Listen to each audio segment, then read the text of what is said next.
Alors, salut les amis, et bienvenue dans cette nouvelle vidéo intitulée Exercice 2. Comme toujours, on va tout d'abord lire l'exercice.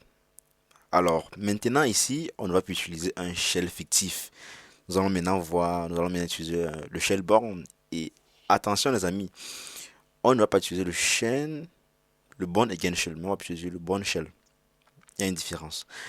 Ok, maintenant ici, on nous dit il est également possible d'utiliser la commande cat qui permet d'afficher à l'écran le contenu d'un fichier spécifié en argument.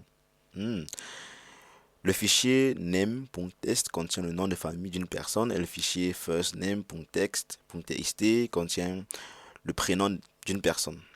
Écrivez un shell script qui affiche à l'écran le nom et le prénom d'une personne stocké dans les fichiers subventionnés de la manière suivante en utilisant un head document.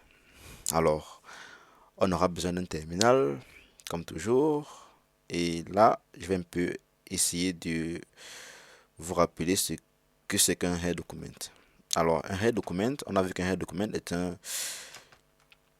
document qui commence par un nom et se termine par un même nom. Donc, si ça commence par head, ça va se terminer par head. Alors, on va faire un petit branch avec 4 comme d'habitude. On va bien que si on fait comme ceci, 4 head, un par ligne. Alors, nous sommes obligés d'encrer des trucs. Données, données.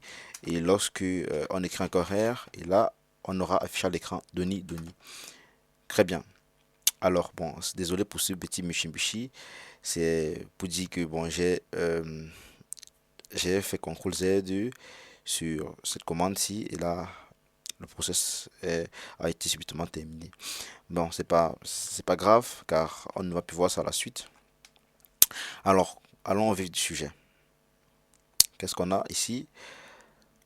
On va tout d'abord créer deux fichiers, name.txt et firstname.txt.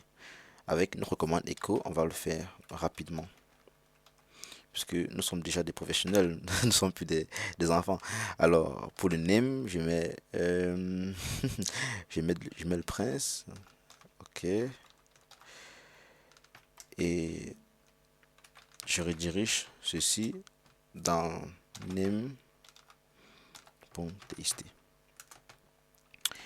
Et pour le prénom, je mets Denis.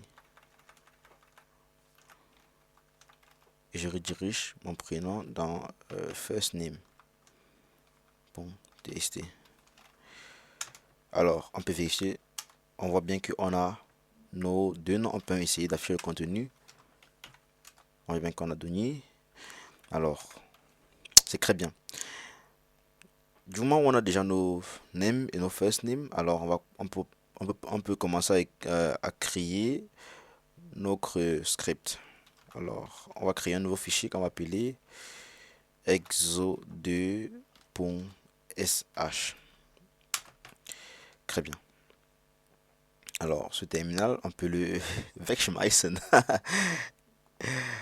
Ok, bon, on a très bien dit ici qu'on a un bourne shell qui est dans le répertoire bin sh. Là, c'est un bourne shell. Et un bourne again shell serait un bsa. Mais si on a un bourne shell. Alors, je peux sauvegarder comme ceci. Et je pars à la ligne. Alors, qu'est-ce qu'on sait déjà d'office? Bon, utilisons deux variables. Prénom. Sorry. Pas d'espace. Prénom. Et nom. Alors, dans prénom, cette variable doit enregistrer le prénom de la personne. On a bien vu que ce symbole-ci va nous permettre d'exécuter des commandes. Alors, on va faire 4. Et là, on va dire... qui peut me rappeler comment s'appelle encore le prénom? Bon, c'est pas grave. On va dire 4. Je pense que c'était...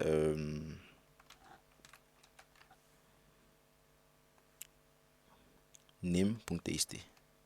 Mon prénom, c'était first name. D'accord, ouais. Firstname.txt. Et là, le nom, c'était name.txt. name.txt.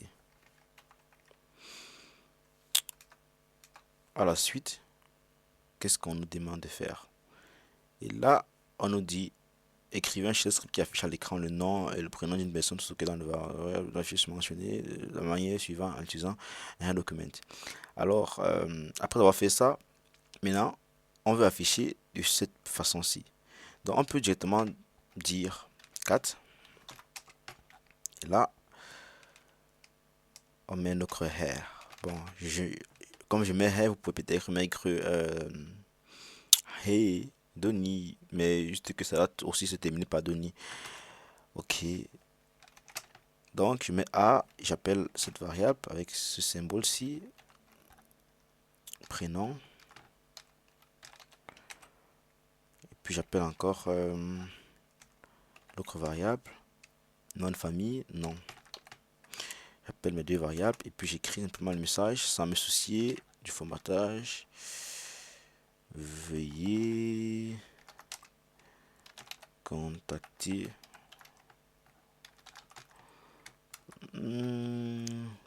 dès que possible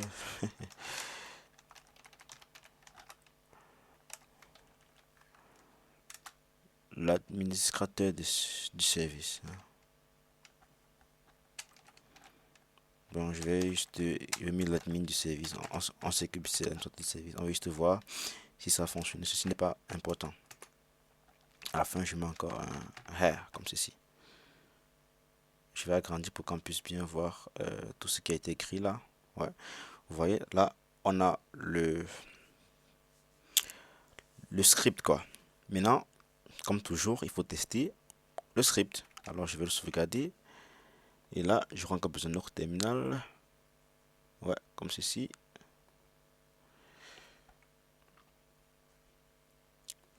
Ouais. Alors, je fais un CTRL-C là. Et puis, je dis juste, comme toujours, on lève le croix. Exo 2. Bon, SA. Et là, on peut exécuter notre script. Exo2.sa. On a bien à Donny. Bon, ils disent qu'ils n'ont pas trouvé name.txt. Qu'est-ce qui s'est passé? On peut bien voir que là, il y a un problème. On a un name.txt. Ils disent qu'ils n'ont pas trouvé name.txt. Alors,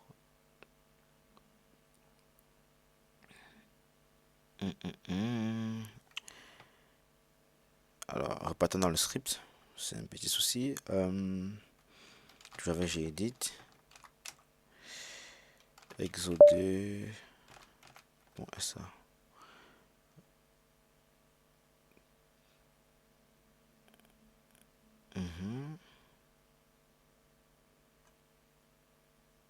name.txt dit qu'il ne pas name.txt no faute. Ok.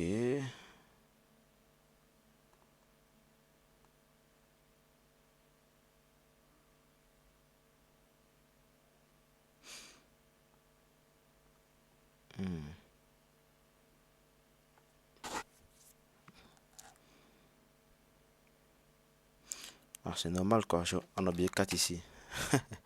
Vous voyez que des erreurs peuvent, il peut y avoir des erreurs. Tout le monde peut commettre des erreurs. Maintenant, et là, on a bien notre message. Adoni, le prince veut contacter dès que possible l'admin du système. Si on peut bien corriger ceci, je pense que là, il y a encore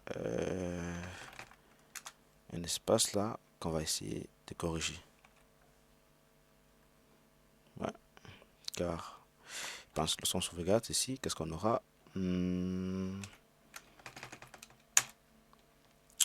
Adoni le prince veut contacter dès que possible l'admin du système. Alors, c'était tout pour cette vidéo.